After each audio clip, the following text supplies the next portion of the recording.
rero wifata isengesho nk'irushanwa wowe senga nk'uwasenze nyine wongera usenge nk'utarasenga kuko nta n'amasengesho ahagije turakora turacyakwiriye kuguma gusenga ubwo n'ubu yangije noneho ikindi cya kabiri isabato nta muntu wemerewe kuragira mukumbi we sibyo kuragira umukumbi we ariko se abantu baruhuka isabato bafite amafamu abashumba ntibajya gutema ubwatsi tuganire iryo ni ituro ry'uwizera va kuri ibi abantu bavuga ngo icya 10 ngo ni icy'abashumba gusa no Aburahamu yari atarasengerwa nta n'idini yagiraga nta naho yasengeraga we yizeraga Imana ibi tujya tubabeshya ngo amaturo y'umutima ukunze ay'umutima wanze nayahese bakamutesha agaciro ku buryo batasanasana ngo bavure urugingo rw'uwo mwene data ahubwo igitangaje uzi cyari cyo bahagarara ku ruhimbi bamusebya abigisha bakaza kuri YouTube ngo runaka yaraguye aramaze ariko amagambo yavuzwe n'abamarayika bari mu ijuru bahagarara imbere y'Imana mwe mugira ngo ni ikintu cyoroshye Satana amanurwa baravuze ngo wasiwe ugushije none ishyano rigwiririye umwe muri mwe ariko ikintu marayika yisi ishyano uracyita ko cyoroshye kuri wowe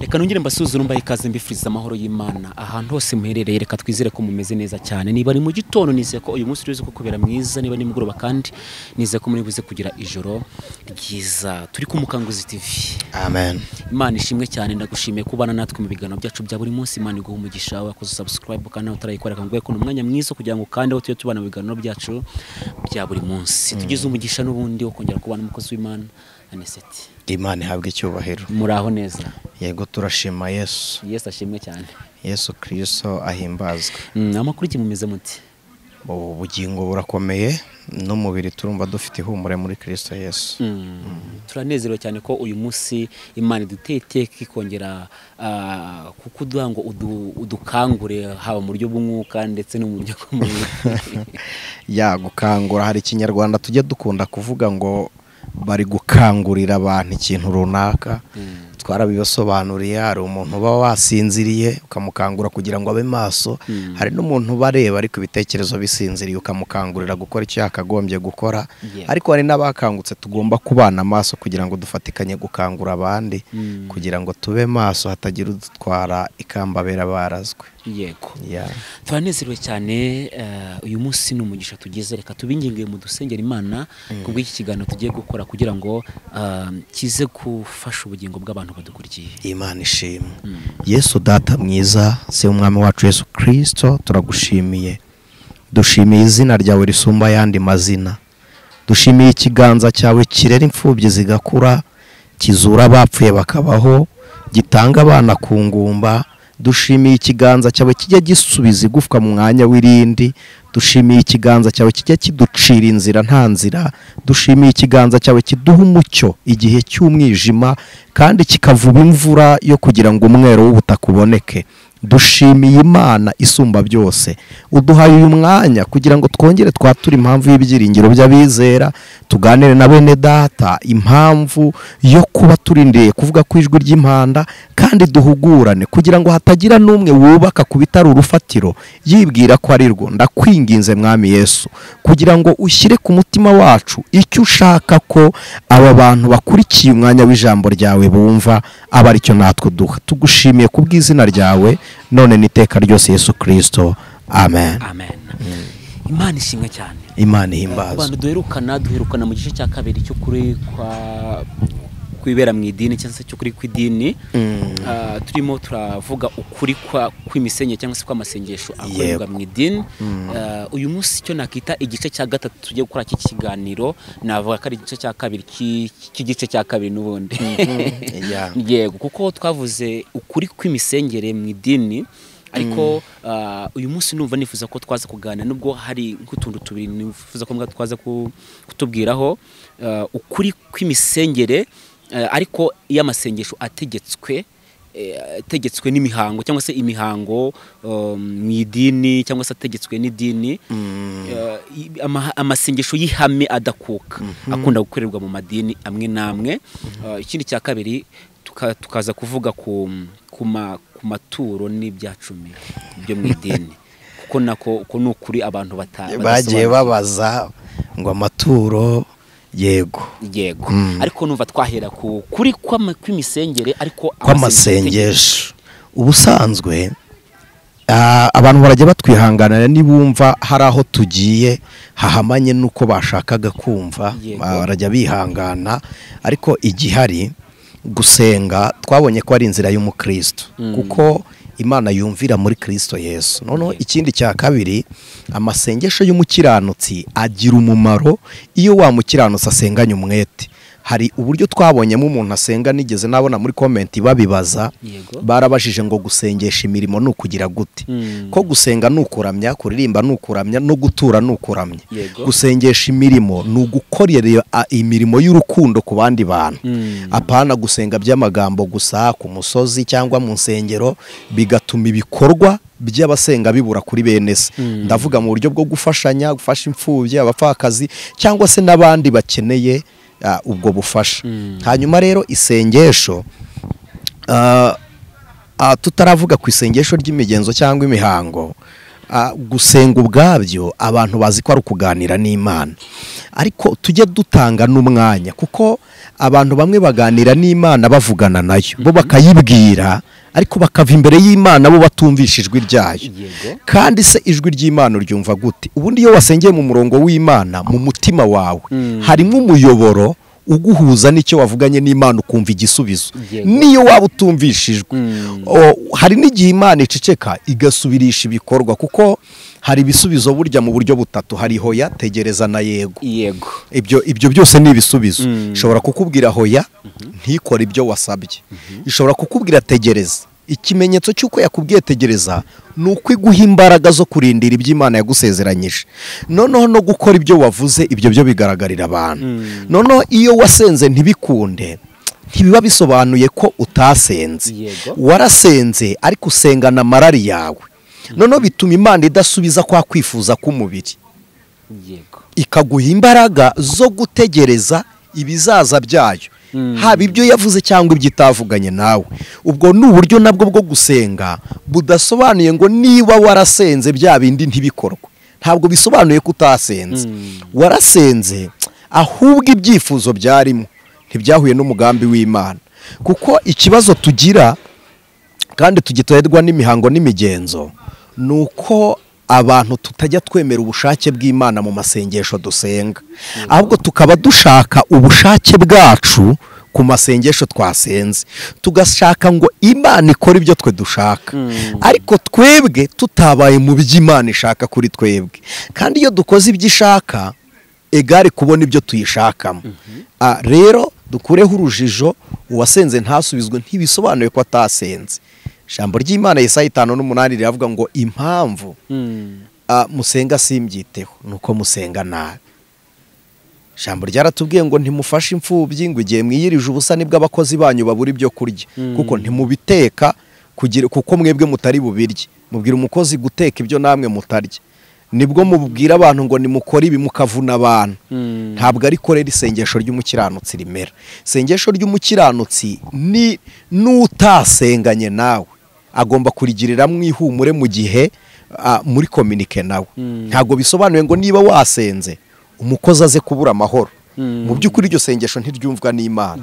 Ntibisobanuye ngo umugabo aze kubura amahoro. Ntibisobanuye ngo abantu aba ari bwo bagira ibibavuna by'ingorane byinshi kubera wowe. Kandi cya kabiri, iyo umuntu yasenze ntibisobanuye ngo n'abatasenganye nawe bamenye ko wasenze. Mu Bibiliya yirabyita ngo muvunagura amajosi nk'imiberanya n'ibindi. Oya, gusenga niba wasenze ubwira Imana, menya ko ari Imana Data wa twese. Si ngombwa ngo abantu bamenye ko wasenze. Uzumva vita abantu bagenda bitwaje babwira abantu ngo utakurusha gusenga ntakagutera ubwoba. Already yamaze gufata isengesho nk'irushanwa. Kandi ntabwo wasenze ngo ugire uwutsinda. Ubundi amasengesho nahindura ibihe byacu turimo. ntabwo araguhindurira mu bihe by'abandi. Kuba warasubijwe wageze mu gihe cyawe ariko abandi bari mu gihe, sibyo? Abantu banyumve, ntibisobanuye ko yagutabaye yacitse intege umunsi yakoreshaga imbaraga nyinshi kuri wowe, n'abandi zakorana nabo. Rero wifata isengesho nk'irushanwa. Wowe senga nk'uwasenze nyine, wongera usenge nk'utarasenga, kuko nta n'amasengesho ahagije turakora, turacyakwiriye kuguma gusenga. Rero impamvu biba imigenzo izitira kumvwa kwacu nuko tubisengesha amarangamutima. Noneho ikindi cya gatatu, wihangane ko nizimbye mu magambo ariko mvuga ibi, nuko dusenga dushaka ngo Imana ikore ibintu bituma twihumura ku bandi. Ugasanga niba Anicet yasenze ngo nukugira ngo Vital amenye ko nasenze, ntabwo icyo ngicyo, ntabwo yari yo objective yo gusenga. Gusenga dukwiriye kubirometa mu maso y'Imana. Niba usenze ijuru rimenye ko wasenze, naho kuvuga ngo nsenge kugira ngo Vital azabimenye, ngo Mana bikore ngo babimenye, no. Abantu bamenya ko Imana ikora batabimenya, Imana yo izi ko ikora. Bamenya ko ishobora byose batabimenya, Imana izi ko ishobora byose, kandi yabigukorera itabikora irabishoboye. Mu byo ishobora rero ishobora no kukwima ibyo ushaka bitari mu mugambi wayo. Ibyo nabyo Imana irabishoboye. Ariko dukunda kubitwara ko mu murare, ugasanga turi kubitwara ukuntu dushyiraho nyine abantu ngo tubashyushye bakizera ibitazaboneka. Isengesho ryumvwa ry'umukiranutsi rigomba kuba naryo rigororotse nyine. Mu Kirundo umukiranutsi bamwita umugororotsi. Yego. Nawe uba ugomba kuba ugororotse mu murongo w'Imana. Imana ibaha umugisha. Yego. Ese iri sengesho hari ukuntu abantu basenga muri icyo gisubizo cya hoya cyangwa se tegereza, hari ukuntu abantu bashobora guhereza Imana igisubizo izabasubiza, akaba yasenga, akaba yagena akavuga ati ngo Imana nsengeye akazi bitarenze kuwa 3 nzakabona. Iyo uwo muntu ari umukristo, igihe ujya gusengera akazi ugasaba, uba urehejwe n'umwuka kuza kubohora ibyawe biri mu isi ya Satani. Imana niyikurarika kujya kugira ibyo usaba. Aha ni mpavuga abantu simbateza urujijo cyane, ariko Vita, ijambo ry'Imana rivuga riti, riravuga ngo umwuka wera niwe utunihira iminiho itavugwa, kandi umwuka ni Imana ubwawe. Yego. Niba umwuka wera gusabira, ibyo biri mu igeno ry'Imana. Uyu mwuka ugusabira wakibaza ngo Imana irisaba, ahubwo uwo mwuka ugusabira iryo jwi riba communication, rikominikana n'Imana ku buryo riba riri kominike nyine n'Imana. Sibyo? Iyo communication ahantu ituruka muri kwa kwizera kuri muri twe. Noneho umwuka w'Imana uri muri twe ugahamanya n'Imana ubwayo kw'ibyo wagiye gusengera biri mu mugambi wayo. Icyo nicyo gituma tubwira Imana ngo iki kibe, Imana ikagikora. Kubera iki? Uwo mwuka w'Imana ubwawo uba uhamanyije n'Imana, ubuhuza n'iby'Imana ushaka. Kuko imitekerereze y'uwo muntu ibiri ku rugero rungana n'igihagararo cya Kristo. Kuko kimwe mu bintu Kristo ayobora n'imitekerereze y'abizera, arayiyobora. Rero niba ayobora imitekerereze y'abizera, niyo ugiye gusenga, kwizera kwawe bikingura ibiri mu bubasha bw'Imana, ukabisaba kubera iki Imana ibikora ari uko dusabye kandi tutanasabye yakora. Ni ukugira ngo ibyo dufite tujye twizera neza 100% ko tubihabwa n'Imana. Kuko ibikoze tutasabye, hari n'ibyaza tukagira ngo nibyo bikwiriye kubaho. We wabireba ukavuga uti ku wa mbere ibi bizaboneka, ntumenye ubigena arindi. Yego. Imana irakureka kugira ngo ubisabe, igihe uzaba ubifite uzamenya aho byaturutse. Yego. Yes. Akana ko nagasobanukiwe. None se ko hari igihe tujya tukabona abantu barasenze Imana basaba ibintu ndetse n'Imana ikabahereza amasezerano, ariko yamara kubasubiza bamara kugera imbere ho gatoya ugasanga baribagiwe, batangiye gusa nkaho birata imbaraga zabo karizo zibagejeje aho ngaho bari. Iyo niko kamere y'umuntu iteye. Kamere y'umuntu iteye, ikimenyetso cy'umuntu wasenze agasubizwa ariko akajya kure y'Imana. Twarabivuze kugira ngo umuntu asenga agumane n'Imana. Nuko asenga mbere yo gusenga na nyuma yo gusenga agasenga. Yego. Jambo ry'Imana ni muri Petero, je pense ni Petero ni Yakobo yaranditse ngo Eliya arongera arasenga. ijuru rigusha imvura. Kuvuga ngo arongera arasenga nuko yari yabanje arasenga. Noneho niwe wasenze ahagarika imvura, ariko kugira ngo imvura yongere iboneke yarongeye ajya gusenga. Ntabwo yavuze ngo kinguka wamvura we, siyo nzira byanyuzemo imvura ihagarara. Byanyuze mu masengesho, bigomba no kongera kunyura mu yandi masengesho. Niyo mpamvu niba warasubirijwe mu gusenga, ukwiriye no kuba muri bya bisubizo mu bihe by'amasengesho. Naho iyo usubijwe ukagabanya amasengesho, ubibamo nkawe. Igitangaje, Imana ibivamo ariko Satani abizamo. Iyo uhinduye ibihe wabonaniragamo n'Imana, Imana urayirukana ikagenda, ariko Satani yo ntigenda, irahaguma. Aho rero niho abantu bajya bageragerezwa bakabyita ishuri. Bakavuga ngo Imana iri kunyigisha. Irakwigisha se ngo uzayikorera iki? Imana ntishobora kwigisha utazakoresha ubumenyi iri kumuha. Ahubwo uhuye n'ibigeragezo wikururiye, nabwo bitava ku Mana biva kuri Satani, kuko wamuhaye umwanya. Hari ijambo Imana yavuze ku Isiraheli ntinya, yaravuze ngo nzakuraho uruzitiro ngo urutoki runyukanyukwe. Bene aho niho bajya agera mu rusengero yatanga icya 10 cyinshi tukamukomera amashyi, akaruta uwatanze 100 ryo ku cya 10 cy'igihumbi. Ariko Imana izikita rusange. Uwatanze miliyoni sibyo y'icya 10, ubwo miliyoni y'icya 10 ni muri miliyoni zingahe? Ubwo ni 10, ugakuramo imwe ukayitanga, angana n'uwatanze 100 ryo ku gihumbi. Ariko kuko twebwe imifuka yacu n'ibiseke bitubukiwe n'ubwinshi bwuzanye menshi, turubaho watanze menshi, ariko imbere y'Imana barangana. Bene wasigara rero wasenze yabona ibibaye akagira ngo ni mu mirimo ye, asigara n'icyubahiro akura mu mirimo akora mu idini, ariko icyubahiro cy'ubusabane bwe n'Imana kivaho. Asigara ameze nka cya gikire cy'ikigenge kirutwa n'umukene wubaha Imana. Noneho ikintu gitangaje ni iki rero, niyo afashe mikoro bene wagiye kwigisha abwira abantu ngo nimutange icya 10 mubone umugisha. Niyo atanze icya 10 abazi ngo Imana iramukubira ibingana n'ibyo atanze. Twarabisobanuye. Icya 10 ntabwo kizana umugisha ungana n'uw'amafaranga utanze, kizana amahoro mu byo usigaranye. Ntabwo icya 10 gituma niba ngo utanze icya 10 cya miliyoni ngo haraza izindi miliyoni, babigishije nabi barababeshye. Ahubwo kizana amahoro n'umutuzo cyangwa se guhirwa muri bimwe urimo. Sibyo? Kuko ubufashe mu byo ufite, ibyo nabyo nukuramya Imana, ugakoresha ubutunzi uramya, ubwo nabyo bwo bugera mu ihumure, kuko bukorera Uwiteka. Yes. Ntabwo byoroshye ni hatari. Hanyuma nkibaza nkavuga ngo muri aya masengesho y'imigenzo hari amadini amwe namwe tubona mu by'ukuri abakristo cyangwa se bo basenga kuri uwo munsi wategetswe. Wenda tuvuge nk'urugero ku isabato ndayemera, ariko nemera iyihe? Nemera isabato ya nyuma ivugwa mu rwandiko rwandikiwe Abaheburayo. Ijambo ry'Imana riratubwira ngo iyo Joshua baruhura ntihajyaga kuba hakwiriye gushaka undi munsi. Ubwo bivuze ko uburuhukiro baruhutse isabato yo kwa Joshua, bataruhutse. Yego. None hategerejwe undi munsi. Uwo munsi uzi uwo ari wo?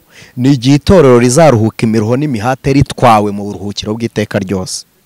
Kuko ubundi isabato y'Abisiraheli yatangiriye mu butayu. Ni iki cyatumye Imana itanga isabato kandi ikayitangira mu butayu? Bari bagifite umunaniro n'umuruho. Sibyo? Kuko hari Abisiraheli bivanze n'abanyamahanga, bakora ibyaha bisa n'iby'Abanyegiputa. None bituma Imana ishyiraho umunsi wo kweza abo bantu. Bibiliya iravuga ngo niwo Imana yaruhutseho. Iki kiruhuko nacyo tukivuga. Yego. Hari ibiruhuko mu buryo butandukanye. Hari ikiruhuko cy'izabukuru, hari no kuruhuka k'umuntu unaniwe. Sibyo? Yego. Ikiruhuko cy'izabukuru mu cyita pansiyo. Hakaba no kuruhuka k'umuntu unaniriwe kugira ngo yongere rekipera imbaraga aza gukoresha mu kindi gihe kiri kuza. Yego. Hakaba no kuruhuka k'umuntu usoje gukora ibyo yakoraga birangiye akaruhuka. Rero Imana iruhuka si uko yari inaniwe, nuko yari isoje. si na break yari ifashe nibura ngo ivuge ngo reka ndekipera imbaraga maze kunanirwa nongere numve nduhutse. Nuko yari isoje ibyo igomba gukora. Noneho uwo munsi wo gusoza ibyo igomba gukora iwugenera abantu, iravuga ngo ubwo ari wo munsi nunamutse mvuye kuri mwe, namwe aba ari wo munsi muzajya muvanirwamo imiruho yo muri mwebwe, kuko njye wabaremye. Uwo munsi nzi icyo nawukozeho. Iwita isabato. Sabato ni igihe biravuga ngo ni ikiruhuko.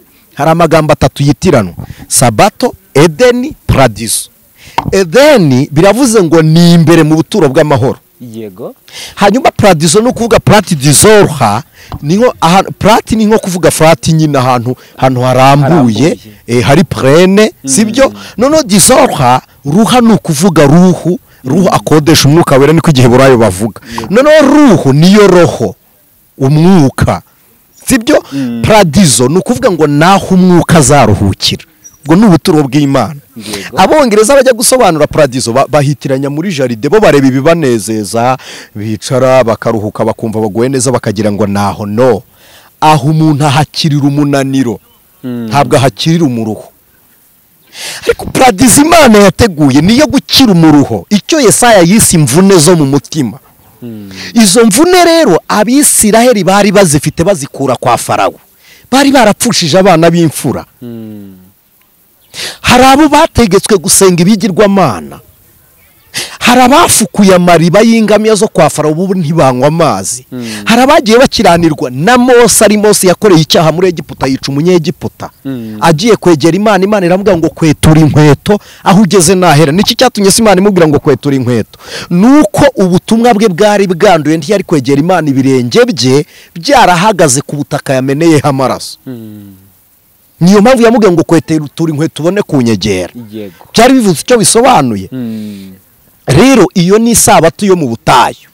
Isabato ndagira ngo umuntu twumva atekereze iki. Nababwiye ko nemera isabato. Yego. Ariko yihe, niba Imana ivuze ngo ni umunsi wo kuruhuka, munsubize, ni ukuruhuka umunaniro cyangwa umuruho? Niba ari umunaniro uterwa n'imirimo, niba ushaka kuruhuka umunaniro rekeraho gukora. Ndabyumva. Niba ushaka kuruhuka umuruho, ubwo ukeneye uruhukiro bubonerwa muri Kristo Yesu gusa. Ko imvune zo mu mutima umugore aravunika, mu mutima umugabo we ntahunga, mu mutima w'umukozi shebuja ntahunga, mu mutima w'abantu bari gufiyansanya ntabwo fiyanse yungaho. Dukeneye urugingo ruzima ari rwo rwuzuza ubugingo bwacu. Urwo rugingo ni Kristo Yesu, niwe mwami w'isabato, niwe mahoro, niwe buruhukiro bw'abamwizera. Ni nayo mpamvu ku isabato yakoraga imirimo, kuko we yarazi aho agomba kuziba icyuho ari hehe. Abantu bararuhutse bibuza gukoresha amaboko, ariko imitima yabo ikora iby'imirimo y'uburetwa n'akanwa kavuga iby'imanza. Yesu arangije avuga ngo suko mukuriye kuruhuka. Yego. Igituma mukuriye kuruhuka ni ukubohora abantu ingoyi.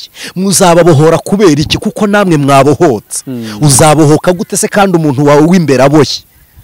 Uburuhukiro ni ukubohoka ingoyi z'ibyaha, imvune z'ibyo wikoreye wifuza ku bantu. Kandi umuntu waruhutse isabato ufite uburuhukiro muri we ntashobora gusenga avuma mwene se. Ntibibaho. Mwene so araguhemukira ukamenya ko ari Satani uri kumukoreramo ngo akurwanye. Kubwo buruhukiro ufite muri wowe uhabanda amahoro. Ntibazababeshye muri Kristo Yesu nta muntu utanga amahoro kuko aba yahaye afiteho cyangwa bayamusabye. Dukora kuyo duhabwa na Kristo tukayaha abandi. Amen.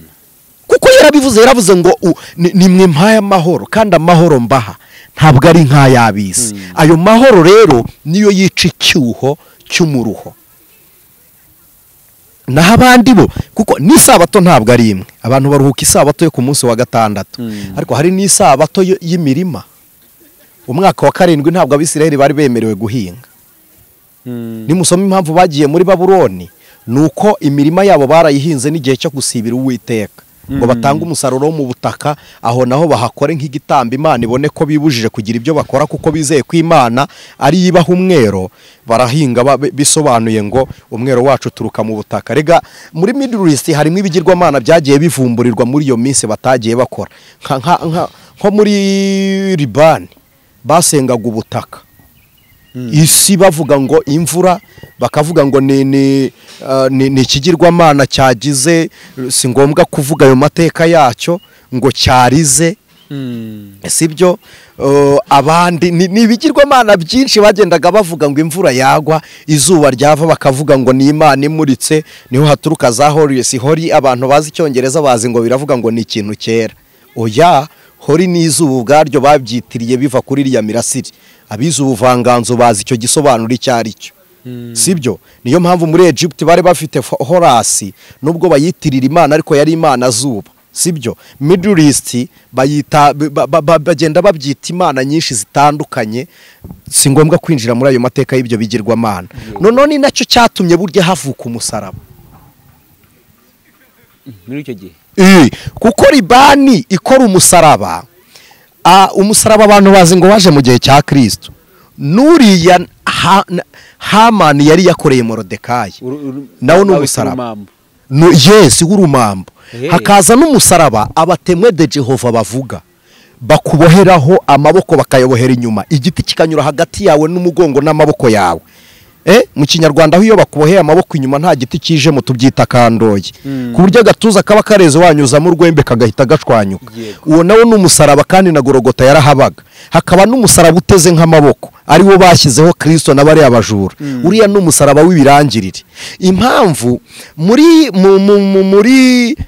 Roma ifata umusaraba, muri iyo misaraba yose iwufata nk'igihano cy'iterabwoba ku bantu banze kuyiyoboka, ikabikorera aho uwo muntu abambwe, aho azwi kuruta ahandi, akaba ariho bamubamba kugira ngo bahahamure n'abandi batekerezaga nk'uko uwo babambye atekereza. Noneho kabiri, mu Butaliyani muri Libani, uwo musaraba ku kubamba byabaga bivuze ngo ntibamenera amaraso yawe hasi ku butaka, utabukandagiye ku butaka, bakamena amaraso yawe, ubutaka bukamanukana inzigo, amaraso akamanukana inzigo yawe, ukava mu butaka ntibwere. Kuko murabizi ko kumena amaraso birumbya imirima.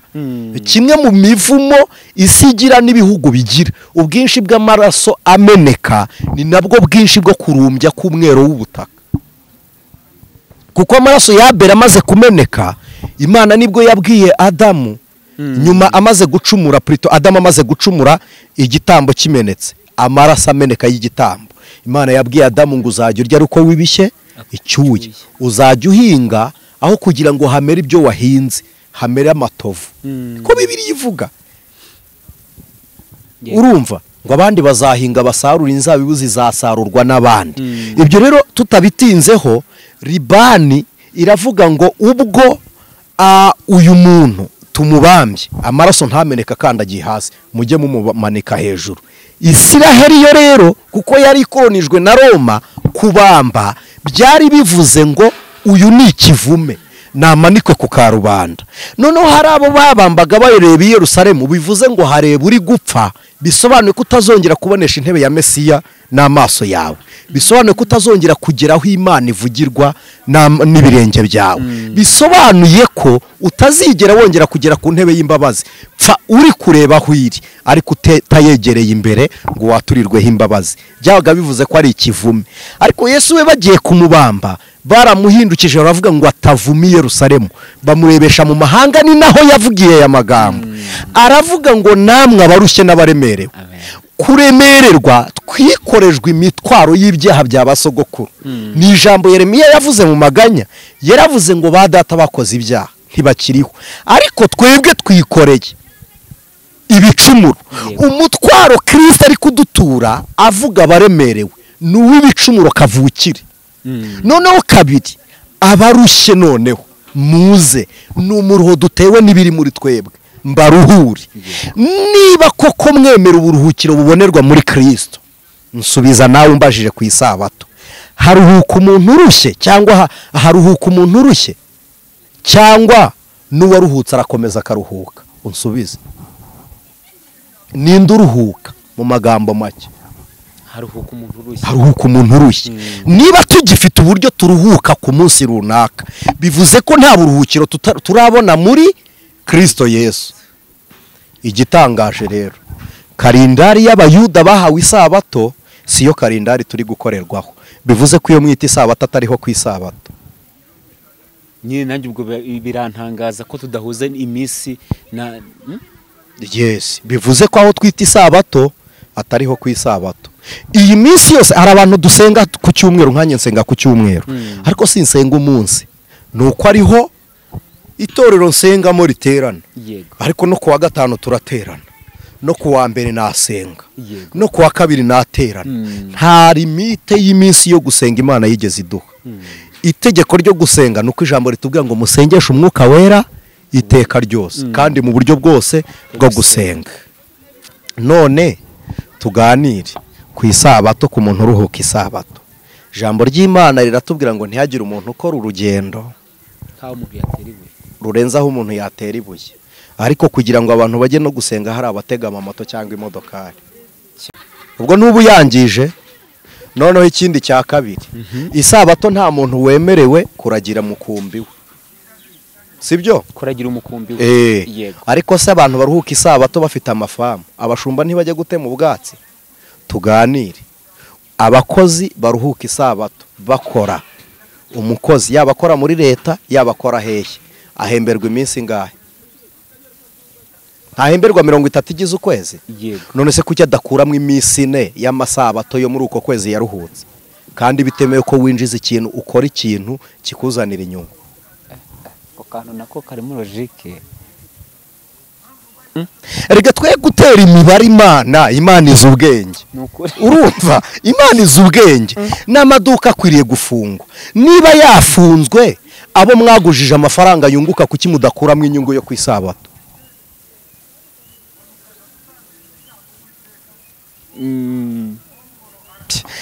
Hari ibintu tugenda tukira. Ibigo byanyu by'amashuri niba mwishyurwa ko abana bize ibyo bihembwe, ayo masaba atarimo kuki yo muyabarira school fees?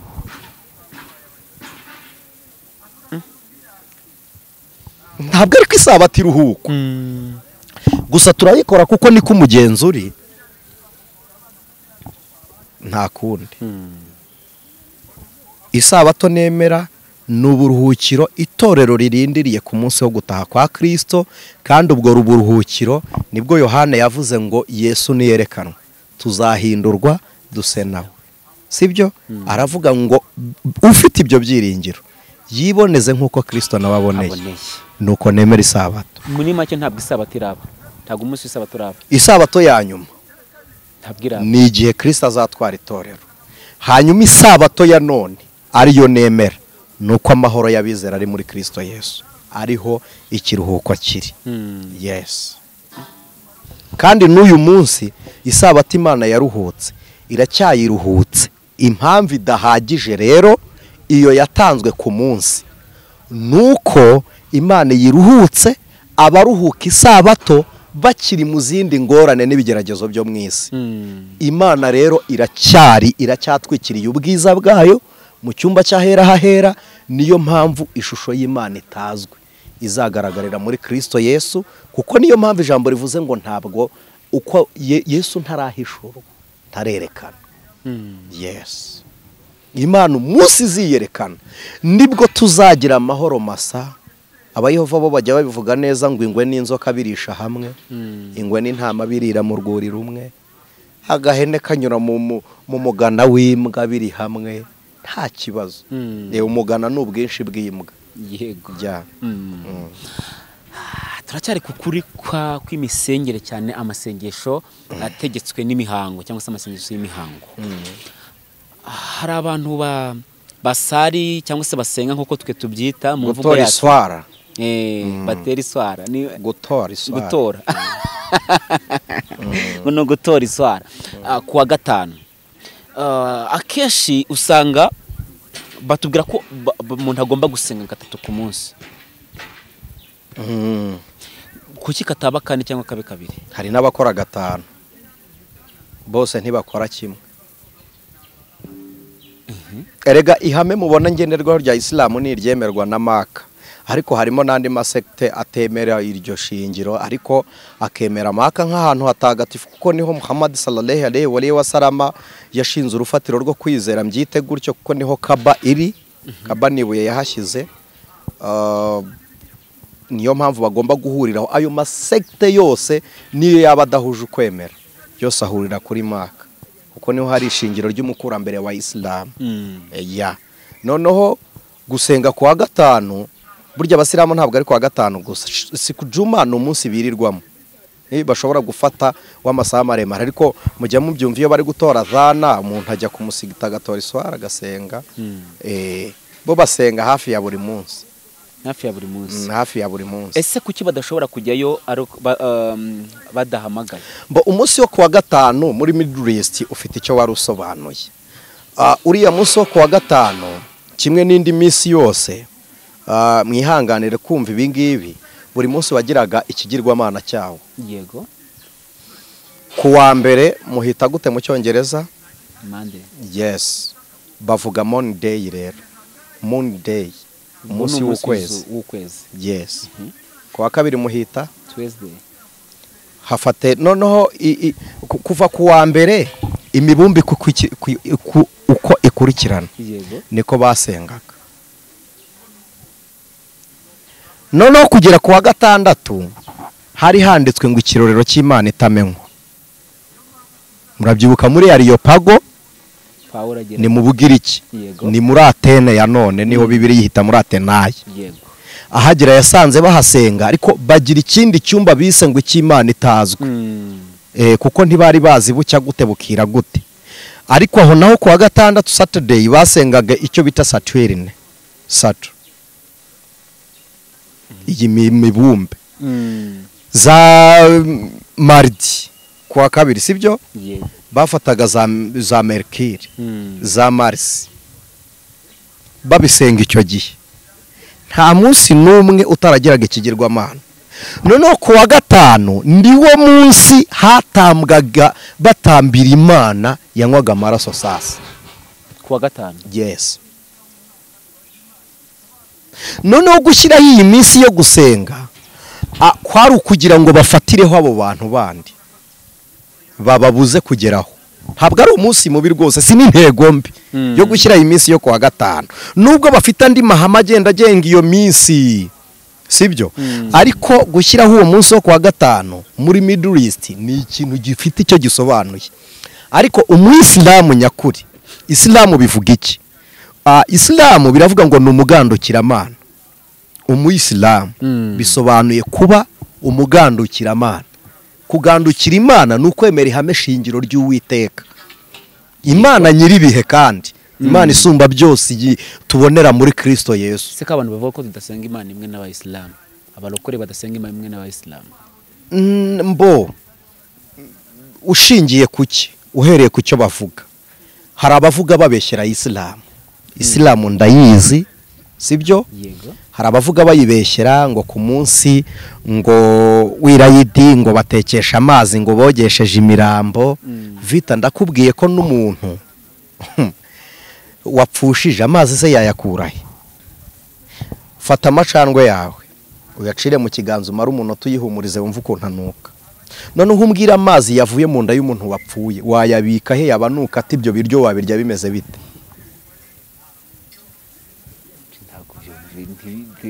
Nyine nawe koresha logique umbwire. None se bafite laboratoire bayabikamo bayatunganyirizamo, akagira reka twemere wenda hakorwa indi migenzo n'imihango, kuko umunsi w'igitambo twe twemera igitambo ko ari Kristo Yesu. Icyo gitambo gifite impamvu kimenwa amaraso, bo bafite impamvu babikora. Ariko se ibyo byagenda gute?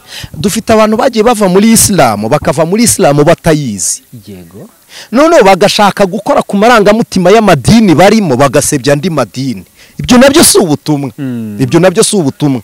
Bavuga ngo muri Islamu basenga Muhammad sallallahu alaihi wa sallam, ntabwo ari byo. Umusilamu usenga Muhammad nawe ntazi ibyo akora, sibyo? Muhammad icyo yakoze ni ugushyiraho sunna, kuziririza imigenzo, imihango n'amategeko, yego. nkuko Muhammad yabikoze yubahaga Imana ahantu nge ntemera yayobye gato ko Muhammad mu rugendo rwe rwivuga butumwa rwa mbere amaze kwizera ubwo abonekerwa na marayika akamuga ngo somusobanukirwa bimubwira gatatu ahagurutse ajya mwivuga butumwa yagiye Madina niho twita Mediane ajyanwayo nuko i Madina hari abakristo aravuga ngo ubwo nemeye Imana ivuga muri Middle East aha ko Muhammad ni umukurayishi sekuru yitwaga Buduru Mutaribu Muhammad yari yarigiye gushaka akazi ku bucuruzi agahabwa n'umugore akora kwa Aisha rero icyo nshaka kubabwira ajyayo i Madina yaravuze ngo hari y'abakristo kandi ababizi barabizi nyine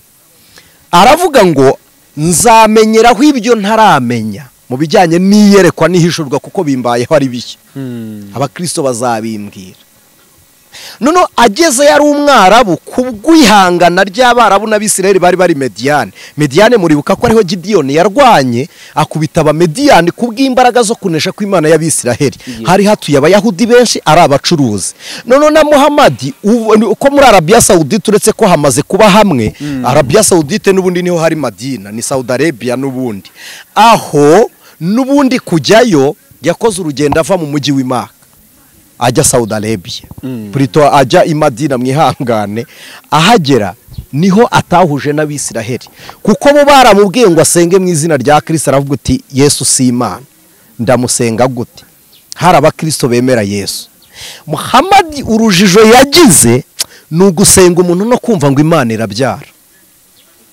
kandi we iyo yizera itabyara kubyarwa kwayo byari mu muzingo w'ubuhanuzi bw'abisiraheli ariko abarabu ntibari babizi kandi abarabu mwibuke ko Sani Barati ari umwarabu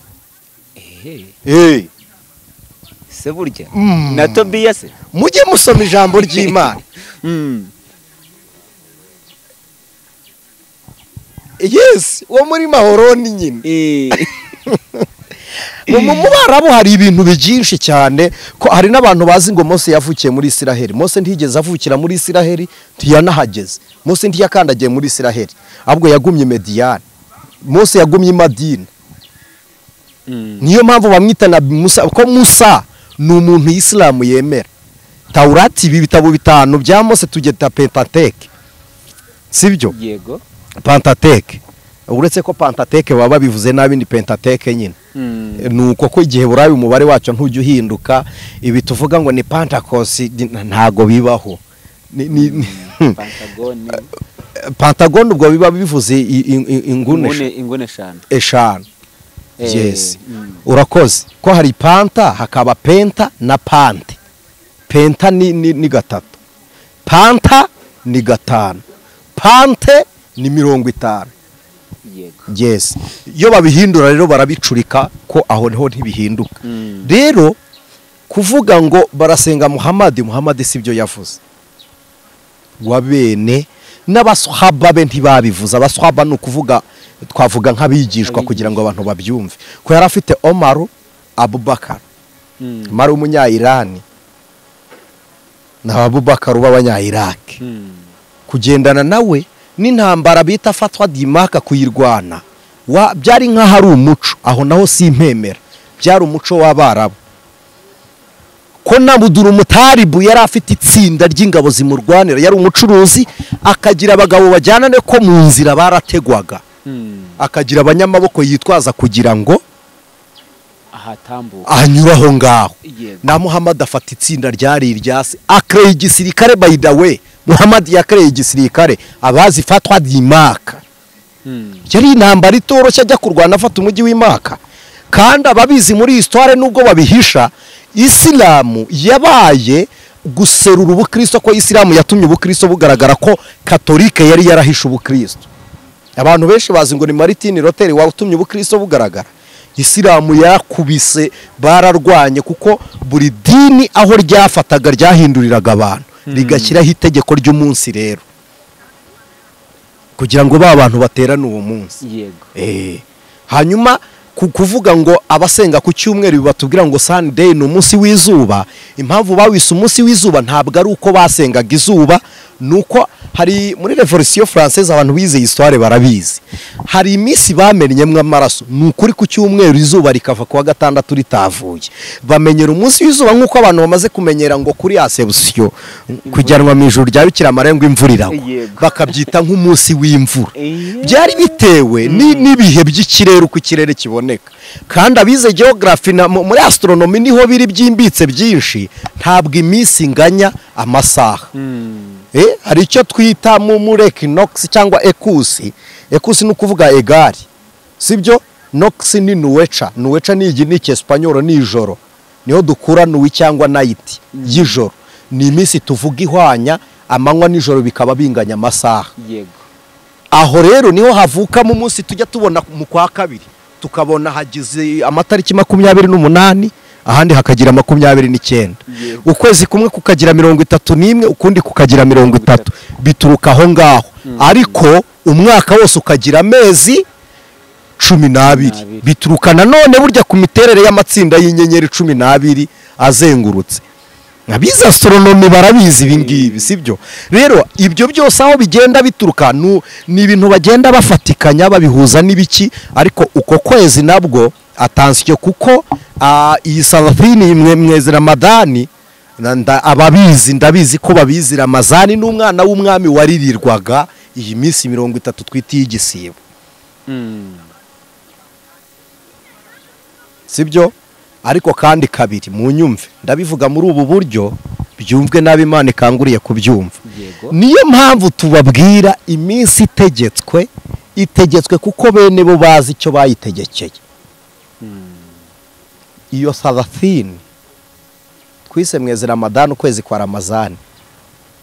Ramazani ninde wayi mwezi Ramadani wayi atari mwezi swara basi umunsi wo gusenga kuki atari ukwezi kw'amasengesho hitumenya ngo Ramazani nta gihari basi kwita ukwezi kwa ukuremwe imigenzo n'imihango niba ugishaka gutora iswara muri Islam kuramwe imigenzo n'imihango yo mu idini wowe usenga ukwawe habamwe n'ibihagararo by'amajoro hari ibintu abantu benshi batazi sibyo ariko vita ndabivuze nigeze mbivuga umukristo umwe arampamagara arambwira ngo ntukajye uvuga ngo iki ngidini rya mbere nkunda kwisi ntago ubimbajije ariko ni Islam kubera icyo rikunda umbajije ngo idini ry'ukuri ni irihe nakubwira Islam kuko ni idini ry'ukuri ariko umbajije itorero ry'ukuri nta na rimwe nzi itorero ry'ukuri ni Kristo ariko idini ry'ukuri ni Islam kubera iki idini yita ku bakene Islam yita ku bakene nta munsi abarokore mugira mujya mufasha imfubyi n'abapfakazi ariko Islam irabikora sibyo nta musiramu sonza by the way ari ku nzira hari umusiramu ucuruzaho aragenda akarya iyo nayo ni sadaqatu mujariya ugaburira umukene sadaqatu mujariya ni ukuvuga ituro ritibagirana urumva ariko ibesha ujye ku murokore urebe aragotera kofe ngaho se ntiwasonza n'ukuri umukristo ugiye kwa shehe ukamubwira ngo ndashonje arabiguha ushobora kubisikana na pastor ari gusohoka mu rugo akakubwira uti subiri nari ngiye mu materaniro ariko nta musiramu ujya gutora iswara asize umuntu ushonje iyo nayo ni jihad ni intambara ntagatifu yes kugaburira umushonje umunsi wo kujya mu musigiti nayo ni jihad ni intambara ntagatifu uburwanya intambara yejejwe mu maso y'Imana nuko ibyo bita intambara ntagatifu ntabwo ari ihame rya Islam no ibi biturikiriza ibisaso ntabwo ari Islam nabaheza nguni bitwaza amahame y'idini ya Islam ariko sibyo kwiturikiriza ibisasu ni umutwe wigometse wifashisha idini kuko idini rifite benshi ni nkuko politiki ishobora gushingira ku idini runaka kuko mu idini icyo uvugiye mu idini kigera kuri benshi kuko idini ni rinini nyine mu idini abantu bumvwa kuruta cyane hanze wajya hanze agahamagara abantu mu muganda si kimwe n'uwajya hariya ngo akore igiterane cyitabirwa kuruta umuganda rero banyura mu idini kugira ngo bafate n'amaboko y'abaraho bagahindura amategeko bakajya kumena amaraso bagira gute icyitwa jihad si icyo hari jihad Muhammad yakoze nkunda hari umugabo hari umurozi wajya gumuroga buri gitondo akamutega amazira ntoki mu muryango Muhammad yatambuka akavuga ngo wa murozi yaramutse amahoro ubwo yandoza ariho amara gatatu atabona yamazira ntoki ajya kumusura aramubwira ngo waba uri amahoro ko ibikorwa byawe ntabiheruka wumva iyo jihadi naho abarokore bahita bazamuka umusozi bajya gukubita bajya kuroga bajya kugira ngo ariko we yaravuze ngo ubwo ndoga aracyahari kandi ubwo ariho Imana izamuhindura gusa urambwira ngo nakubwira iki ikintu ntemera kimwe cyonyine ni ukuyoborwa n'umwuka no kumva Imana ivuga shiste ibyo byose biri mu mwuka no kwemera Kristo nk'umwami n'umukiza ariko ndayikunda hari wigeze ambwira ngo ndi intasi ngo wemera Islamu ukaza mu barokore naje gutata ikize mu idini nta mushahara bampa ko n'amakuba mpurira mu ivugabutumwa rya gikristo ariko of course ko iyo ufite ibyo wangiza ugira n'ibyo urwana nabyo yes ariko kuvuga ngo ntabwo dusenga Imana imwe na reka mbabwira iki hari abasilamu basenga Imana ariko ubwo batari mu izina rya Kristo Yesu sorry for that ntabwo iryo jwi rigera ku Mana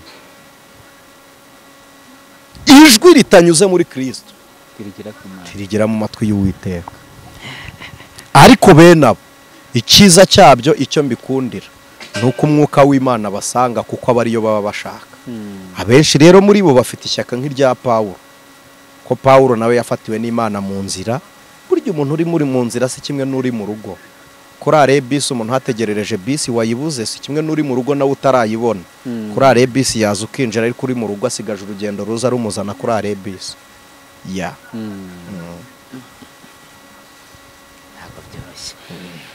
wabaye gato nk'umuntu uvugaho ku cya 10 ariko ndagira ngo utubwire ukuri ku cya 10 n'amaturo mu idini ubundi icya 10 n'ituro ritazanywe n'itegeko ahubwo ryazanywe no kwizera icya 10 hari abantu bagifata mu maturo ategetswe ariko ntago ritegetswe ni ituro ritangwa n'umukristo wenyine bitavuze ko nunda ritanze ritabarwa none ni ituro rizana inyungu kuri buri wese haba umunyabyaha n'umuntu ukijijwe bose iyo batanze ituro bahirwa kimwe icyo cya 10 iyo bagitanze bose bahirwa kimwe umupagani utanze icya 10 agira amahoro mu byo afite kandi ari umupagani kuko niko Imana yaravuze ngo ni mungerageresha icya 10 kugira ngo ngomorore imigomero yo mu ijuru nisi Imana irageragezwa exactly urakoze kubaza icyo kintu ni ijambo ry'Imana niyirivuze kuvuga ngo mungerageresha biravuze ngo abo ndi kubwira gukora ibyo bakora ntibanyizera noneho mukora iki kugira ngo murebe ko ubwo mumaze kugikora nanjye ndakora ibyo kubera ibyo mukoze ntago gasobanutse biravuze ngo mwebwe hari ibyo munsaba simbibahe kuko nanjye ibyo nabasabye mutabimpaye ni mubikore nko kugerageza none murebe ko ntajya nabikora yes murebe ko ntajya nakora ibyo mwashakaga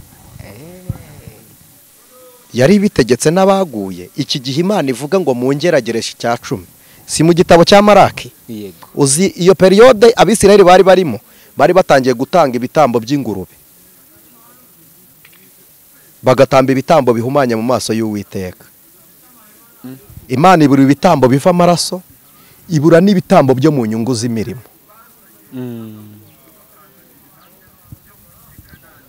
iravuga ngo mungerageresha icya 10 rero iyo ikivuga kwa Maraki ntabwo ari bw'icya 10 cyari kigiye gutangwa icya 10 cyatangijwe n'uwitwa Melkisedeki kuko ukuntu Bibiri imwita ngo ni umwami w'i Salemu bisobanura iki se amahoro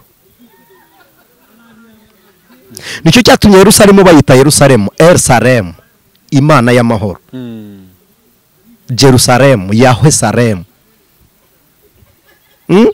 ni nazo ndamukanyo z'Abisirayeli ni nayo ndamukanyo yari ya Kristo Yesu yavugaga amahoro y'Imana abe muri musalamu alaykum yego niyo ndamukanyo salamu alaykum ni icyarabu icyarabu kivuga ku cyaramaya kandi cyaramaya ni n'ururimi rukoreshwa aho ngaho ni ndamukanyo nyine urumva umwami w'i Salemu afata icya 10 Plito agihawe nande na Abrahamu abikoreye ko yizera. Iryo ni ituro ry'uwizera. Va kuri ibi abantu bavuga ngo icyacumi ngo ni icy'abashumba gusa. No, Aburahamu yari atarasengerwa, nta n'idini yagiraga, nta naho yasengeraga. We yizeraga Imana. Ibi tujya tubabeshya ngo amaturo y'umutima ukunze, ay'umutima wanze nayahese. Ni ibintu dukereya kiriya cyacumi bita ari amaturo bavuga ngo nay'umutima ukunze, yari cyari igiseke cyo gufasha abakene. Ibisi ubundi by'amaturo yo gushima ko mubizi, ibiseke 10 tudafite igifasha abantu batishoboye na kimwe, tudafite na kimwe cyo gufasha.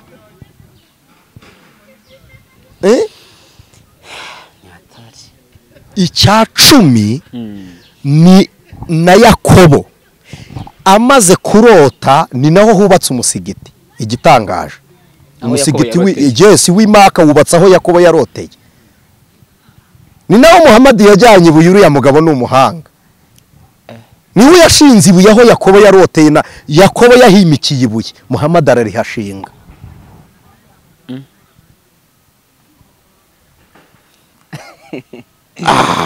Yaravuze ngo nanjye uko umwaka utashye nzajya ngo iki cyacumi cy'ibyo nungutse. Abwira Imana. None niba Yakobo avuze icyacumi, amategeko ntabwo araza, kuko amategeko Imana yatanze yari 10. Sibyo? Yego. Abafarisayo bakereye andi, baragenda bayagira 613. Abafarisayo bakereye 613, bayagira 613. Imana yaratanze 10, Yesu aje arayahina yagira 2. Mu mategeko rero Yesu yavuze, yaravuze ngo kunda mugenzi wawe nk'uko wikunda. Ukundisha Uwiteka Imana yawe umutima wawe wose n'ubwenge bwawe bwose. Iyo aza kubona iyi sabato mubarira muri iri tegeko ikenewe, nayo yari kuyivugamo. Ntabwo yari kureka kuyivuga, kuko niwe mwami w'isabato. Mu bintu bigeze muri bingahe byatumye Yesu apfa, bamwica. Yapfuye kugira ngo aducungure, ariko bamwiciye iki? Baravuze ngo yita umwana w'Imana. Icya kabiri ngo ahinyura isabato, agakora ku isabato. Gatatu ngo yasenya urusengero, bakarwubaka mu minsi 3. Ntabwo bari bazi ko urusengero ari kuvuga ari umubiri we, ko yapfa akazuka mu minsi 3. Ntabwo kubabwira ngo ninjye mwami w'isabato bamuregaga kwica amategeko yose ya Mose, kuko bazi ko ari ryo rikuru. Kandi uwanditse yaravuze ngo ucumuye kuri rimwe muri ayo mategeko yose abamaze kuyacumuraho. Kandi Bibiliya ntivuga gucumurira, avuga ngo usitaye. Hari usitara bishaka se? Usitara utabishaka. Rero nuko dufata utuntu tumwe, uzasanga n'amadini amwe ahagarara ku giseke cy'icyacumi, umushumba agahagarara ku giseke cy'icyacumi. Utanze icyacumi akamusiga amavuta, akamukora no mu ntoki akamusengera. Ariko utanze irindi turo ntibamusengere. Ariko njye narumiwe. Kandi Imana yaravuze ngo mungeragereshe icyacumi n'amaturo. Bo bakuramo icyacumi gusa. Uzi impamvu? Nuko icyacumi gishobora kuba cyinshi bitewe n'ibyo umuntu yungutse. Noneho amaturo ugatura iryo ushaka, barareba umwe w'icyacumi. Kuko niwe watura. Ni munareba mu madini, abantu batanga icyacumi cyinshi barazwi, baranasurwa. Baba no muri benabo ubashyira no muri komite y'iterambere ry'itorero. Mukanya watubwiye ngo iki cyacumi kiri muri Malaki, ngabisere bageze nk'igihe batamba ingurube, batambaga ibitambo bizira. Hanyuma bituma Imana ibabwira ririya jambo. Ngibaza ngo kuki inono iki cyacumi cyambutse kikaza mu isezerano rishya, kandi Yesu ataranagishyize muri aya mategeko. Mu mategeko ntiyigeze akigishyiramo, ariko ukunda Imana wese arayiramya. Kandi kuramya harimo no gutura. Yes, kuramya umwami reka tubishyire mu kinyarwanda. yego kuramya umwami babyita gukeza, apana guceza.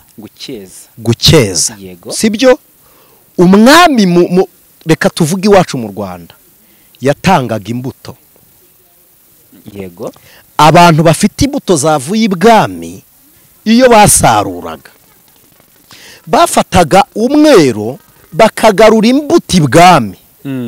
Bivuze ngo babandi badafite imbuto ntibazayibure nyibitsi wanjye, nabo umwami azafate kuri ya mbuto abaheho. Icya 10 nacyo ni imbuto iza kuziba icyuho cy'inzara y'abandi bameze nkawe. Niyo mpamvu gikora umurimo wo kumara inzara abakozi b'Imana.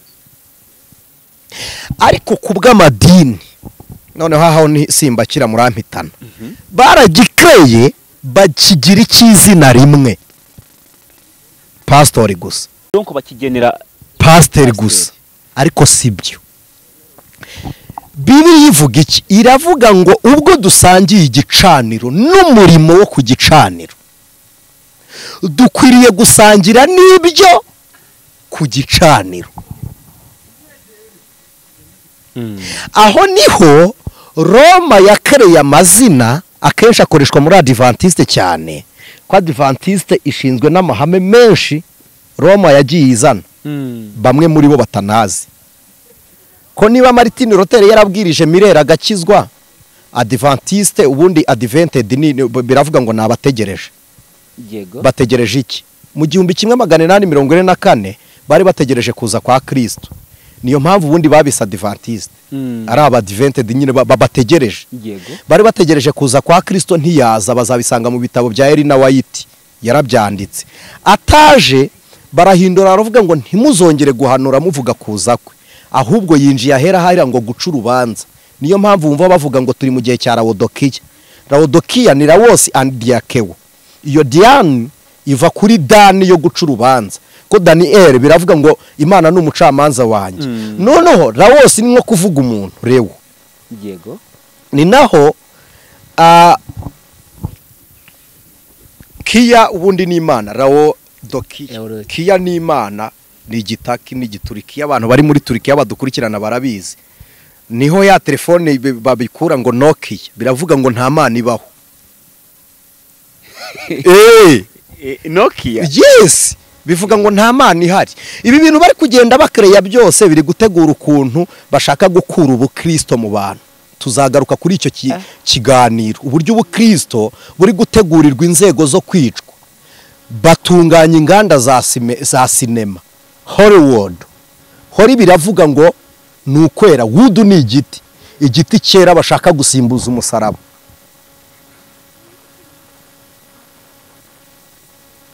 Niho hakorerwa iyamamaza ry'imyambaro abantu bakunda n'iyi misatsi abantu batindaho ngo ni ibyaha. Umuntu wamamaje umusatsi ahawe isoko na Sony, uruganda rwa Sony, nuwitwaga ubundi Beyonce wa nyawe. yego Niwe wamamaje umusatsi abikuye kuwitwa ka Sasha Beyonce. Niho aba bantuze ba Michael Jackson bakoreye imiziki babonye amabanga ya Illuminati irimo bapfa bicuza bavuga ngo akagakino karagoye. Niyo ndirimbo ya nyuma yakoze yaravuze ngo nta wakavamo. Ba Tupac Shakur bamenye ibirimo baricujije. Tuzagende tubakorera n'abandi bahanzi ubu baburiwe irengero bari byamamare kuko bamenye amabanga araho. Byose bikorerwaho muri za Hollywood, Bollywood n'ibindi. Zibyo aribo bagiye bakereye iyo mazina yo kugenda tuka Imana. Niho hagiye havaye amatombora bavuga ngo ni Erikave. Erikave se bisobanura iki? Eri bivuga Imana, Kave ni igiki? Sinzi yo hasi.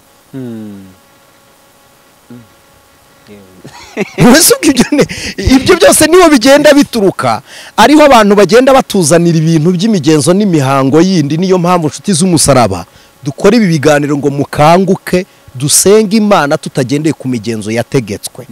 Urumva? Niba rero tugaruke, Adventiste ubundi batangiye bitwa bamiririste, bemera ubuhanuzi n'ijwi ry'Imana mu materaniro. yego guhagarika ubuhanuzi byatewe n'icyo gihe cy'igihumbi kimwe 844. Yesu ataje baravuga ngo agiye guca imanza. Nicyo gihe bavuga ngo ni Laodikiya. Laodikiya ni itorero rya nyuma mu matorero 7 yo muri Aziya. Habanza Efeso, biravuga ngo ni igikundiro, Simuruna bisobanura impumuro nziza, Pergamu ni ukuvuga ikitaruye cyangwa hirengeye, za Tuwatira bivuga amayoberane, Sarudi ni icyasagutse, bikazamuka kugera kuri Philadelphia. Philadelphia ni ukuvuga urukundo rwa kivandimwe, bikagera kuri Laodikiya igihe Imana iciraho umuntu urubanza. Nicyo gihe rero bakunda kuvuga ibimenyetso by'ibihe, bavuga ngo antikristo nguyu, abantu banakutse imitima, ariko twe dufite isezerano rivuga ngo naho amarembo y'ikuzimu yazikuka ntacyo azatwara itorero. Niba urimo uratinya antikristo waye.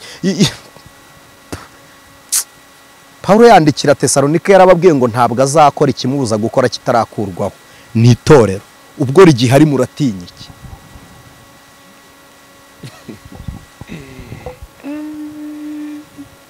Urakoze. Umuntu avuga menshi nyine kugira ngo dusobanure, ni umukanguzi, ni kugira dukangurane ibitekerezo byacu bimenye kandi twite kucyo tuba twumvisha. Imana ibaho umugisha. Rero icya 10 n'amaturo ni amaturo angana iyo ituro ritanzwe n'umuntu wejejwe gusa, kuko iyo utejejwe ukaba ufitanye n'umuntu ikibazo utegetswe kurisiga ukajya kwikiranura ukagaruka ukajya waritura. Ariko twebwe tweza amaturo yatanzwe n'abatejejwe, hanyuma bamwe bayatanze turabatenga. Ikibi cy'umugenzo w'idini ku mafaranga, umuntu utenze ntitumubuza gutura, ariko ntitwakemera gusangira nawe igaburo ryera, ariko yubatse urusengero twarwicaramo. Urumva iki idini rikora?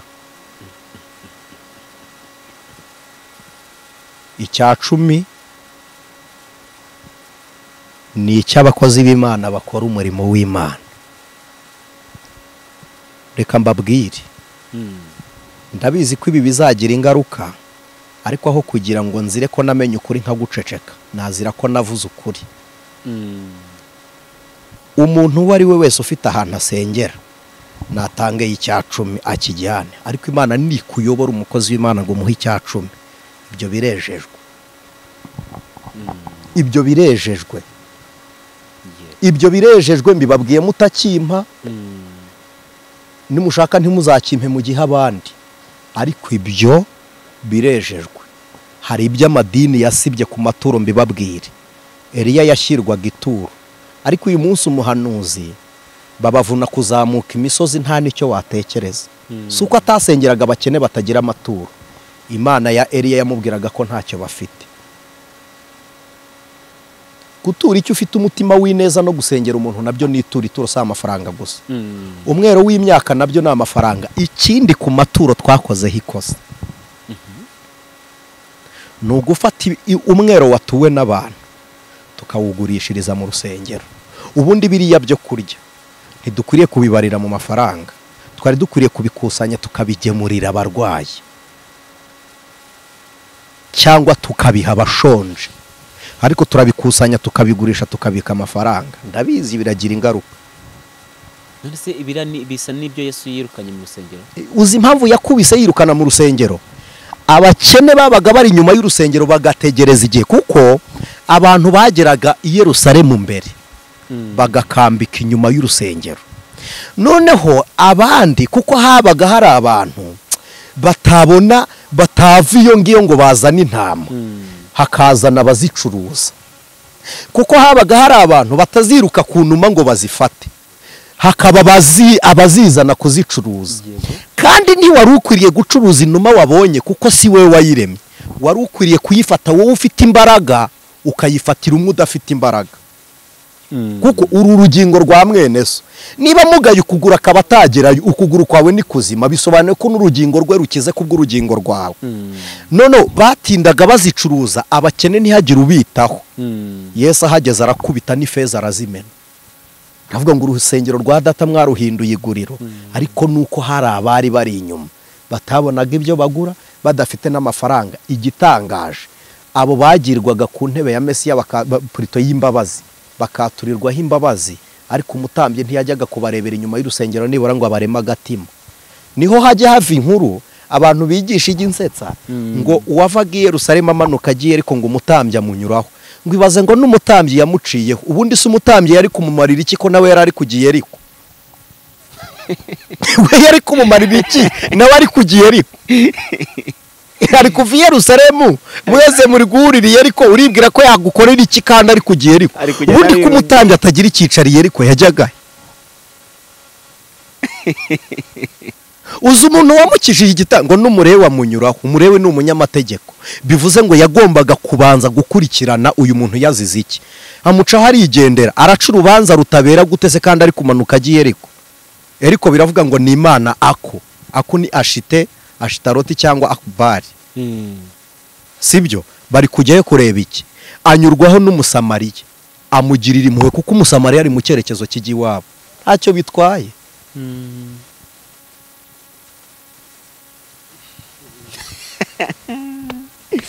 ni hatari yes. hari akantu mukanya umbwiyeho ariko ntambaho confused uratubwiye ngo amaturo ni cya 10 n'ukuramya Imana yes kandi imbere ho gato rero batubwiye ngo iki cya 10 cyatangwa n'umukristo cyangwa cyatangwa n'utari umukristo bose babonera amahoro mu byo basigaranye kibaza nkavuga ngo umuntu udakijijwe ni gutashobora kuramya Imana kandi bimwe yatanze bye bigirira inyungu ab'Imana babyakira kuko burya natwe iyo tujya gukora umuganda ntitureba inzira ngo izanyurwamo n'abandi n'abajura bayicamo bagiye kwiba ariko bagatambuka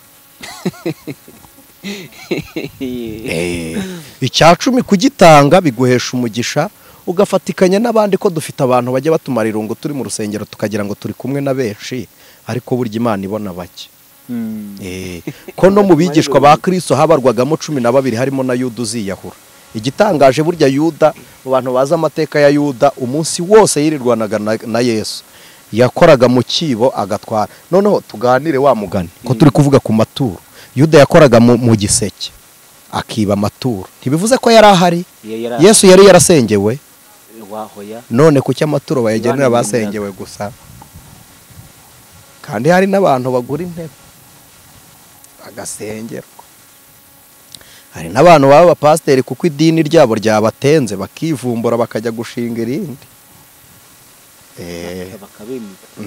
bakabimika abo nabo kandi ngo barashaka icya 10 ngo nitukivuga ngo turi kwigisha amafaranga ngo bayatuzanire nibayazane twerejwe kuyarya Imana yaduhamagariye kuyarya neza urumva bayazana tuzayarya batayazana turarya ikintu Satani yakoze ku maturo idini ryayakoresheje nabi rinayasaba nabi kugira ngo ba bantu bareke gutura bagira umuvumo mu byo bafite kuko gutanga ituro gutanga icya 10 ni ukweza imirimo ukora ni ugushyira umugisha mu byo ukora iyo niyo mpamvu uwo mugisha ugera ku muntu niko warumbajije niyo mpamvu uwo mugisha ugera ku muntu utarihanye uwo mugisha uza muri wa wundi Imana ivuga ngo mvubira babi nabeza ariko niyo watanga icya 10 uhumanye wowe ubwawe ntabwo gikora ibihumanye kuko isi ntizigera yera n'amafaranga ntazigera yezwa ahubwo hera beneyo hera abayarimo hakezwa abayituye yego hanyuma turi kugenda dusatira umusozo w'iki kiganiro ariko tugana ku musozo nkibaza ngo ni ukubera iki umuntu watenzwe ituro rye ryakirwa ariko ntiyemerwe kwegera neza ndavuga ni uko idini ridashaka uwo muntu rishaka ibyo afite gusa si cyo cyumvikana ni uko ubwo uwo muntu si ukenewe hakenewe ibyo afite ariko kandi impamvu dukwiriye kumubwiriza ubutumwa ari nawe ukwiriye kugirirwa imbabazi ni uko uwo nguwo ari we Imana ishaka none se ubuvita tuvugisha ukuri ko ari byo mbabwira by'imigenzo y'amadini adafitiye impuhwe abana b'ubugingo mumbwiza ukuri iyo umuntu yakoze icyaha reka tubifate nk'urugingo ruba ruvunitse mu itorero niba uri kumwe n'abakinnyi bari gukina umupira ariko mvuga ikintu gihuriweho n'abantu benshi iyo umukinnyi avunitse mu kibuga arbitre arasifura cyangwa ntasifura uwo mukinnyi ntavurwa arajyanwa hanze akavurwa rwose none se ubwo mwebwe mumuvurira twebwe nyine tumushyira inyuma y'itora uzi ko hari umukinnyi uvurirwa mu kibuga udasohorwa yego akavurirwa bitewe n'igikomere afite. Garidiye uzi ko arusha uburenganzira abakinnyi bose, icyo urakizi ko we bamushyiriraho iminota irutiye abandi bakinnyi.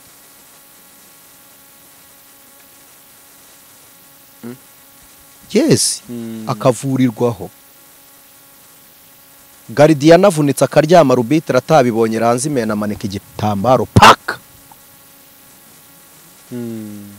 Niba umukinnyi ahabwa agaciro ari umupira, ari zera, ari kwiruka inyuma, uruhu bapompye bagashyiramo umwuka, moshitu umwuka, abagabo 10 na bangahe 20 na bangahe bagahurira kuri ubwo buso, umwe akubita akagera undi akubita akagera, biruka inyuma ya zero, bagaha agaciro uvunikiye mu kibuga, uwiruka ku bugingo kubw'umusaraba wa Kristo, bakamutesha agaciro ku buryo batasanasana ngo bavure urugingo rw'uwo mwene data. Ahubwo igitangaje uzi cyari cyo, bahagarara ku ruhimbi bamusebya, abigisha bakaza kuri YouTube ngo runaka yaraguye aramaze. Ariko amagambo yavuzwe n'abamarayika bari mu ijuru bahagarara imbere y'Imana, mwe mugira ngo ni ikintu cyoroshye. Satana amanurwa, baravuze ngo wasiwe, ugushije ishyano, none ishyano rigwiririye umwe muri mwe. Ariko ikintu marayika yisi ishyano uracyita ko cyoroshye kuri wowe, none rigwiririye umwe ugiye wamufata urajugunya. Ntabwo ariko bikorwa. Impamvu bemera amaturo ye we atemerwa nuko atari wowe ukenewe, hakenewe amaturo yawe. Bivuze ko twatinze mu migenzo kuruta ubukristo. Ari ubukristo umuntu waguye, imbaraga z'abahagaze nuko babyutse uwaguye. Ikigaragaza imbaraga z'abashoboye nuko mufata boroheje. None se niba abantu bananiwe akaba ari bwo mubaca mubajugunya mu maziki, ubugingo bwabo buzazurwa nabandi. Ibi mwirirwa muvuga ngo umwuka yabasohoye mu rusengero, ninde uzabagarura se niba umwuka baca? Niba umwuka w'Imana yabasohoye bazagarurwa nande? Umwuka yamanuye Yesu aza mu isi, ni uri gukura umuntu mu rusengero akamuta mu isi guteze? Yesu yaje mu bapfungwa abaho ubuzima, wora afata upfuye umukura mu bazima ngo umujyane mu bandi bapfu, azabaho ateze?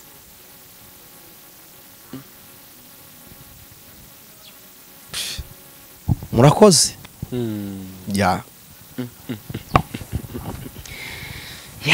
Turimo turasatira umusozo. Ntabwo ufite ikibazo nacyandika muri comment, abagiye banyandikira kuri WhatsApp mujye mubyandika muri comment, nibwo tubibona tukanabisomera hamwe n'ibindi agiye kuri WhatsApp ziducika. Yes. Ufite ikibazo wumvisha ari ahantu atasobanukiwe, nabyandika muri comment mu gice cya 4 cy'iki kiganiro, tuzaza ari byo duheraho. Yego. Duheraho turi kuganira ku masengesho ategetswe n'imigenzo y'idini. Ariko nge numvishe nasenga ubudasiba.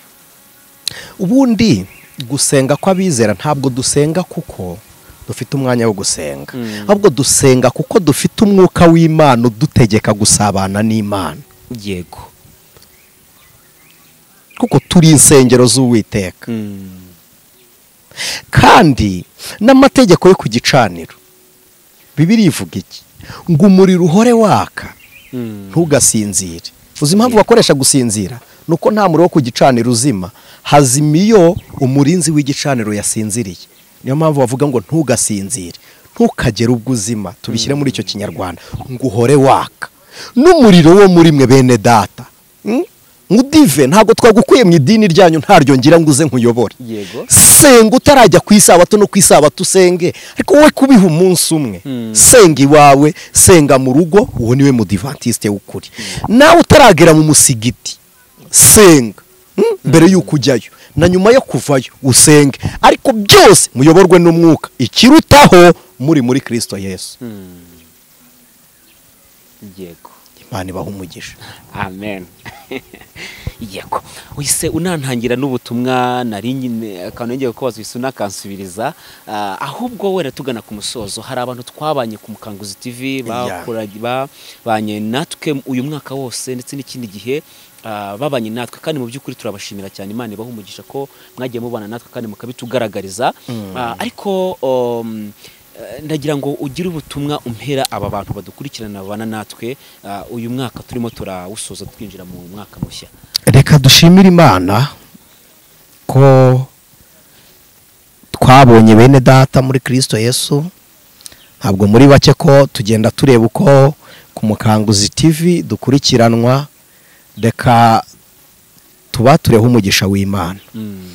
Wowe wakoze subscribe kugira ngo ujye ubana natwe, Imana ibiguhera umugisha. Nawe ukoresha ya kugira ngo usangize abandi ijambo ry'Imana, Imana ibiguhera umugisha. Kandi nawe wifatikanyije natwe gusenga umunsi Imana yaduhaga amasengesho, Imana iguha umugisha. Wewe wabaye amaboko kugira ngo abadashoboye nabo bagireho ubushobozi, Imana ibaguhera umugisha. Hari n'umuntu twigeze twafasha ku Mukanguzi TV witwa Maria w'Ibugesera, hari abantu baduhaye inkunga ya Maria. Hari n'undi muntu wigeze umbwira ngo genda ugaburira abantu bashonje, ampa amafaranga. Mwese twarabazirikanye. Imana ihoraho, Imana idakiranirwa, ibaha umugisha. Sindi ubabwire ngo uriya mwaka uzababera umugisha cyangwa umuvumo. Mumenye ko kurangira k'umwaka atari ukurangira kw'ibibazo, no gutangira k'umwaka si ugutangira kw'ibibazo, si no gutangira k'umugisha. Gutangira k'umugisha ni ukumenya kwirindira aho ukorera, ukamenya kwirindira aho uba, kandi gusoza umwaka neza ni ugusoza iminsi yawe ukiri kumwe n'Umwami Imana mu muhamagaro wawe hamwe na Kristo. Reka tubashimire, tubaturaho umugisha w'Imana, kuboko kwiza kwa Kristo kubane namwe, kandi neza y'Uwiteka kubwo gucungurwa kw'abizera ikomeze kuba kuri mu iteka ryose. Abasoje umwaka mubabaye, Uwiteka bahe kwihangana, hari igihe muzatangira undi mukanezerwa, n'abawusoje munezerewe. Imana izarinda impamvu yo kwishima kwanyu. Bibe bityo ku bwa Kristo Yesu. Amen. Reka nanjye mu cyimbo cy'abantu badukurikira, reka tubashimire kubw'umwanya, kubw'umuhati mwagizeho kugira ngo mudukangure mu buryo bwose. Imana ibaha umugisha cyane, kandi turizera tudashidikanya ko n'ubundi Imana ikomeje kubana namwe, kubaha byinshi byo kugira ngo mukomeze kudukangura n'indi minsi yose isigaye inyuma. Reka tubinginge mu dusengera Imana, ariko mbere yo kumudusengera mubanze muduhe nimero ya telefone, nubwo turi buze kwishyira ku kiganiro, ariko hari abantu badasoza ikiganiro cyangwa se batanayumva iyo turi kwivuga, baze kwibona. Ariko abo bantu badasoza ikiganiro si ngombwa ngo babone telefone, kuko abatagisoje baduhamagara batubaza ibyo twasubije ku musozo w'ikiganiro. Ahubwo ugishoje ayirebe ku mutwe w'inyigisho. Imana ibaha umugisha. Yego. Mudusengera Imana. Mana Data wa twese uri mu ijuru, tugushimiye kubw'ubuntu bwawe. Ijambo ryawe ntirijya rimanukira ubusa, ibyo wanyujije muri twebwe ubihera umugisha mu babyumvishe, kandi wagura ubugingo bwacu, uduhe kubyibuha rwose, twishimire neza kubw'ubuntu bwawe. Dusenze kugira ngo uburwayi buri muri bene data bateze amatwi ijambo ryawe bukizwe n'ukuboko kwiza kw'Imana. Usanzwe uzura n'abapfuye, gukiza abazima si byo binaniranye, kandi uhoza abarira, uha umunezero abanyamubabaro, abahitamishijwe n'imitwaro ubaruhure. Kiza abantu mu ruho wakavukire, karande mbi z'isi uzikureho, kubw'amaraso yamenetse inyabihanga igorogota. Tugushimye none iteka ryose kubwawe. Amen.